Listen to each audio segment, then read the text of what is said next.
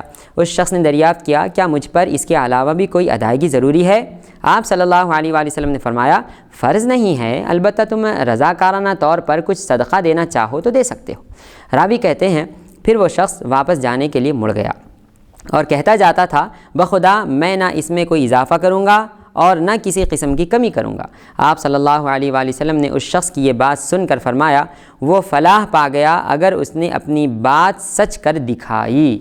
تو دیکھیں یہاں پر حضور پاک صلی اللہ علیہ وآلہ وسلم نے فرمایا کہ اگر وہ جو کہہ رہا ہے یعنی فرائض ادا کرے گا تو وہ اپنی بات میں اگر سچا ہے تو انشاءاللہ وہ کامیاب ہو جائے گا۔ تو معلوم یہ ہوا کہ انسان اگر صرف فرائض بھی ادا کر لے، اپنا کاروبار کرتے ہوئے، کماتے ہوئے، پڑھتے لکھتے ہوئے، دنیا کا کام کرتے ہوئے، تو بھی وہ فلاح پا جائے گا، کامیاب ہو جائے گا۔ اب دیکھیں تہجد پڑھنا، اوابین پڑھنا، اشراق پڑھنا، چاشت پڑھنا، نوافل پڑھنا، یہ ساری چیزیں بہت اچھی ہیں، اس سے انسان قرب الہی حاصل کرتا ہے، بلکہ اللہ تعالیٰ عطا فرما دے تو انسان ولی تک بن جاتا ہے۔ لیکن اگر کوئی دنیا میں کمانے کے لیے گیا ہوا ہو، بہت سی اس کے اوپر ذمہ داریاں ہوں، تو اب وہ کیا کرے؟ تو اب اس کو یہ کہہ کر ڈانٹا نہیں جائے گا کہ بھئی تو نے اشراق کیوں چھوڑ دی، چاشت کیوں چھوڑ دی، اوابین کیوں چھوڑ دی، تہجد میں تو کیوں نہیں اٹھا؟ بھئی وہ بیچارہ محنت کر کر کے رات میں آیا ہے 11-12 بجے، اب وہ سویا ہے، اگر آپ اس کو مار کر رات میں 3 بجے اٹھا دیں گے تو پھر کمانے کون جائے گا؟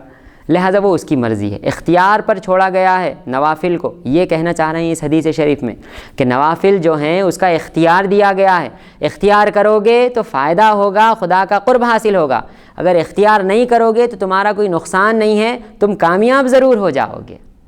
فرائض ادا کر لو، ہاں یہ ضروری ہے کہ آپ یہ نہیں کہہ سکتے کہ صاحب میں فلاں آفس میں کام کرتا ہوں، وہاں پر بہت سے ایسے سوالات آئے ہیں کہ صاحب وہ فلاں آفس میں کام کرتا ہوں، وہاں پر وضو کرنے کے لیے جگہ ہی نہیں ہے، بھئی میں ساکس پہنا ہوا ہوتا ہوں، میں کیسے وضو کروں؟ کیا ساکس کے اوپر مسح کروں تو کیا میرا وضو ہو جائے گا؟ کیا میں نماز پڑھ لوں؟ صاحب مجھے باہر جانے کی اجازت نہیں ہے۔ تو آپ بتائیں آپ کہاں رہ رہے ہیں؟ آپ ایسے ملک میں رہ رہے ہیں کہ جہاں ہر عبادت کی اجازت ہے۔ الحمدللہ اللہ تعالیٰ کا بہت بڑا کرم ہے، احسان ہے یہ کہ ہر عبادت آپ اپنی آزادی کے ساتھ کر سکتے ہیں۔ ایسے ملک میں رہتے ہوئے آپ اپنے آپ کو ایک ایسی جگہ مقید کر لیں جہاں آپ کو نمازوں کی اجازت نہیں مل رہی ہے، تو کیا آپ کے لیے درست ہے کہ آپ وہاں پر کام کریں؟ ہرگز نہیں۔ اور آپ کا یہ کوئی عذر قبول نہیں کیا جائے گا صاحب کہ وہاں پر صرف واش بیسن بنا ہوا ہے، نیچے کوئی نل لگا ہوا نہیں ہے کہ جہاں پر میں پیر دھوں اور وضو کروں، اس وجہ سے میری نمازیں قضا ہو جاتی ہیں۔ آپ کو نماز پڑھنا ہی پڑھنا ہے، آپ کو نماز، ہاں اتنا ضرور ہے اگر آپ جماعت سے نہیں پڑھ سکیں گے تو آپ گناہ گار ضرور ہوں گے، جماعت کے تارک ضرور ہوں گے، لیکن نماز تو آپ کی ہو جائے گی۔ اتنا آپ کو شریعت کہہ سکتی ہے کہ ٹھیک ہے صاحب کوئی بات نہیں، وہیں ایک کونے میں پڑھ لو مگر نماز پڑھو، فرض ادا کرو، یہ شرط ہے، یہ ضروری ہے۔ اگر آپ فرائض کو بھی چھوڑ دیں اور کہیں کہ میرا فلاں سخت کام ہے، یا دن بھر میں بھائی گلی گلی پھرتا ہوں، میری ٹھیلا ہے، جو بھی سائیکل وغیرہ میرے ساتھ ہے اس کی کوئی حفاظت کے لیے نہیں رہتا، تو صاحب آپ کو چاہیے کہ آپ اس کی حفاظت کا انتظام کریں۔ وہاں مساجد کے باہر جو لوگ حفاظت کے لیے ہوتے ہیں ان کو کچھ پیسے دے کر اس کی حفاظت کروا کر جائیں اور نماز پڑھ کر آئیں، کیونکہ نماز آپ کے لیے فرض ہے، فرائض آپ کے لیے ضروری ہیں۔ اور دیکھیں جو بیچارہ غریب ہوگا اس کو کیا فرائض ادا کرنے ہیں صاحب، بیچارہ پہلے ہی غریب ہے، کبھی زندگی میں شاید ہی اس پر حج فرض ہو، کیونکہ حج تو متمول حضرات پر فرض ہے۔ اب رہی زکوٰۃ، وہ خود بیچارہ زکوٰۃ لینے کا اہل ہے، وہ زکوٰۃ دے گا کہاں سے؟ لہٰذا یہ 2 فرض تو پہلے ہی نکل گئے۔ اب رہا روزہ، روزہ آتا ہے سال میں 1 مرتبہ 1 مہینہ، اور وہ بھی صحت مند ہو تو رہنا ہے، تو بتائیں سال میں 1 اب رہ گئی سب جا جو کر ایک نماز، کیونکہ کلمہ تو آپ نے پڑھ لیا، ایک بار فرض تھا، وہ جیسے ہی پڑھ لیا وہ فرض ختم ہو گیا، مسلمان ہو گئے۔ اب ایک فرض باقی بچا ہے آپ کے پاس اور وہ ہے نماز، تو کیا ایک فرض سے بھی ہم اتنے غافل ہو جائیں گے اور اتنے بہانے بنائیں گے کہ ہمیں وضو کرنے جگہ نہیں، نماز پڑھنے جگہ نہیں، اجازت نہیں ملتی، اسکول میں سے جانے نہیں دیا جاتا، کالج میں سے جانے نہیں دیا جاتا؟ بھئی بالغین ہو گئے ہیں، 10th کلاس وغیرہ میں پڑھتے ہیں اور کہتے ہیں کہ صاحب ہمیں اسکول میں نہیں چھوڑتے، وہ عیسائی مشینری اسکول ہے وہاں پر ہمیں جانے نہیں دیتے۔ تو صاحب آپ کا اسلام ہے، آپ کے اوپر ذمہ داری ہے نماز ادا کرنے کی، ان کے اوپر ذمہ داری نہیں ہے کہ وہ آپ سے نماز ادا کروائیں، آپ کے اوپر ذمہ داری کہ آپ نماز ادا کریں۔ تو جس طرح انسان شدت کی بھوک کے وقت کسی نہ کسی طریقے سے کچھ نہ کچھ کھانا تلاش کر لیتا ہے، کیوں کہ پوری توجہ اس کی اسی طرف لگی رہتی ہے کہ کچھ نہ کچھ اپنے پیٹ میں ڈالوں اور اپنی بھوک کو دور کروں۔ تو اسی طرح اگر اس کو شدت سے اپنی نماز کا خیال ہوگا تو وہ انسان بھی کسی نہ کسی طریقے سے راہ نکال لے گا، وضو کرنے کی بھی جگہ بنا لے گا، نماز پڑھنے کے لیے بھی۔ تو حضرات گرامی خیال رکھیں، حضور پاک صلی اللہ علیہ وسلم نے جو فرمایا کہ فرائض ادا کرو، نوافل کا تمہیں اختیار ہے کہ اگر کرو گے تو خدا کا قرب ہے، نہیں کرو گے تو کوئی بات نہیں، لیکن فرائض ادا کرنے سے تم کامیاب ہو جاؤ گے۔ اب آگے کی ایک آخری حدیث شریف دیکھتے ہیں اس فصل کی، حدیث نمبر 33 عن ابی ہریرہ رضی اللہ عنہ ان اعرابیا اتى النبي صلی اللہ علیہ وآلہ وسلم فقال دلنی علی عمل اذا عملته دخلت الجنہ قال تعبد الله لا تشرك به شيئا وتقيم الصلاة المكتوبة وتؤدي الزكاة المفروضة وتصوم رمضان قال والذي نفسي بيده لا أزيد على هذا فلما ولى قال النبي صلى الله عليه وآله وسلم من سره أن ينظر إلى رجل من أهل الجنة فلينظر إلى هذا متفق عليه۔ حضرت ابو ہریرہ رضی اللہ تعالیٰ عنہ بیان کرتے ہیں کہ حضور نبی اکرم صلی اللہ علیہ وآلہ وسلم کی خدمت میں ایک دیہاتی حاضر ہوا اور اس نے عرض کیا، یا رسول اللہ میری ایسے عمل کی طرف رہنمائی فرمائیں جسے انجام دینے سے جنت میں داخل ہو جاؤں۔ آپ صلی اللہ علیہ وآلہ وسلم نے فرمایا، اللہ تعالیٰ کی عبادت اس طرح کرو کہ عبادت میں اللہ تعالیٰ کے ساتھ کسی کو اس کا شریک نہ بناؤ، فرض نمازیں اور مقررہ زکوٰۃ ادا کرو اور رمضان کے روزے رکھو۔ اس اعرابی نے کہا، اس ذات کی قسم جس کے قبضے قدرت میں میری جان ہے، میں ان احکام پر کوئی اضافہ نہیں کروں گا۔ پس جب وہ شخص واپس جانے کے لیے مڑا تو آپ صلی اللہ علیہ وآلہ وسلم نے فرمایا، جو کسی جنتی کو دیکھنے کی سعادت حاصل کرنا چاہے تو اسے دیکھ لے۔ سبحان اللہ۔ دیکھیں حدیث کا مضمون تقریباً گزشتہ حدیث کی طرح ہی ہے، لیکن وہاں پر پیارے آقا نے فرمایا افلح ان صدقہ، اگر اس نے سچ کہا ہے تو وہ کامیاب ہوا۔ اور یہاں پر پیارے آقا صلی اللہ علیہ وسلم نے خوشخبری عطا فرما دی کہ جو کوئی جنتی کی طرف دیکھنا چاہتا ہے تو اس آدمی کو دیکھ لو کیونکہ یہ جنتی ہو گیا ہے۔ اس میں کیا ہے؟ تو اس پر مفسرین نے اور محدثین نے یہ بیان فرمایا ہے کہ چونکہ وہ جو پہلا شخص آیا تھا وہ اہل نجد سے تھا، اور نجد کے جو لوگ ہوتے ہیں اکثر ان کے اندر وعدہ وفا کرنے کی صفت نہیں پائی جاتی۔ اکثر وہ لوگ جو وعدہ کرتے ہیں اس کو ٹھکرا دیتے ہیں، بہت سخت دل ہوتے ہیں۔ اس وجہ سے حضور پاک صلی اللہ علیہ وآلہ وسلم نے ان کے بارے میں یہ فرمایا کہ اگر انہوں نے سچ کہا ہے تو کامیاب ہوں گے، اگر وعدہ پورا کیا ہے تو کامیاب ہوں گے۔ یہ جو دوسرے آئے تھے صحابی، ان کے بارے میں حضور پاک صلی اللہ علیہ وآلہ وسلم نے جو خوشخبری دے دی، تو ایک تو پیارے آقا صلی اللہ علیہ وآلہ وسلم کا علم غیب ہے کہ پیارے آقا صلی اللہ علیہ وآلہ وسلم دیکھ رہے ہیں کہ جب انہوں نے وعدہ کیا ہے تو واقعتاً یہ پورا بھی کریں گے اور اس کے تحت وہ جنت میں داخل ہو جائیں گے۔ تو پیارے آقا صلی اللہ علیہ وآلہ وسلم نے صحابہ کو فرما دیا کہ دیکھو یہ جنتی ہیں اور یہ جنت میں داخل ہو جائیں گے۔ تو وہ ایک بھلے بھالے صحابی تھے، جو ان کو کہا جاتا تھا وہ مان لیتے تھے، اس لیے پیارے آقا صلی اللہ علیہ وسلم نے فرمایا کہ یہ وعدہ وفا بھی کریں گے اور انشاءاللہ جنت میں بھی داخل ہوں گے۔ لہٰذا اللہ تعالیٰ سے دعا ہے کہنے سننے زیادہ عمل کرنے کی توفیق عطا فرمائے، اپنے حبیب مکرم صلی اللہ علیہ وآلہ وسلم کے صدقہ طفیل میں ہمیں علم دین حاصل کرنے، اس پر عمل کرنے کی توفیق عطا فرمائے۔ پیارے محبوب صلی اللہ علیہ وآلہ وسلم کے صدقہ طفیل میں ساری دنیا کے مسلمانوں کی جان و مال کی حفاظت فرمائے، جہاں پر مسلمان پریشان حال ہیں ان کی پریشانیوں کو دور فرمائے۔